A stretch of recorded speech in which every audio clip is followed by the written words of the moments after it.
100 000 personnes, c'est le chiffre clé de la soirée d'ouverture. Alors comment a-t-on calculé ce chiffre? Eh bien c'est simple, c'est un croisement de plusieurs données.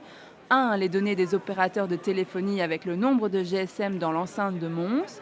2. Les données des caméras intelligentes installées en ville. Et 3. Les chiffres des transports en commun.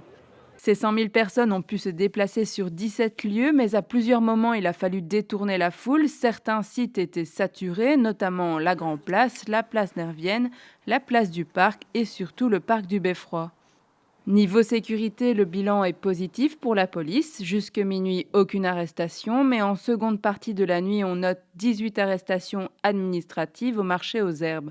La police a aussi dû enlever une vingtaine de véhicules mal stationnés. Pour rappel, les équipes de police avaient été renforcées à cause du niveau d'alerte de 3 sur 4. Ils étaient 500 policiers, 150 volontaires et 40 gardiens de la paix.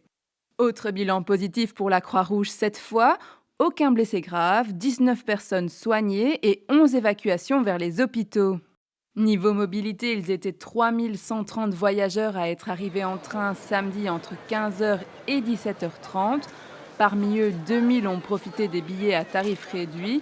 La SNCB avait mis en place 13 trains spéciaux. Et pour les bus, on compte environ 25 000 personnes sur les 13 lignes desservant Mons. Et pour ceux qui se sont garés dans les park and ride au grand large et au grand pré, la Tech compte plus ou moins 25 à 30 000 voyageurs qui auraient emprunté les navettes. Et puis, vous vous demandez sûrement combien aura coûté cette soirée? 1,5 million d'euros, c'est le budget que la Fondation 2015 a consacré à cette soirée d'ouverture.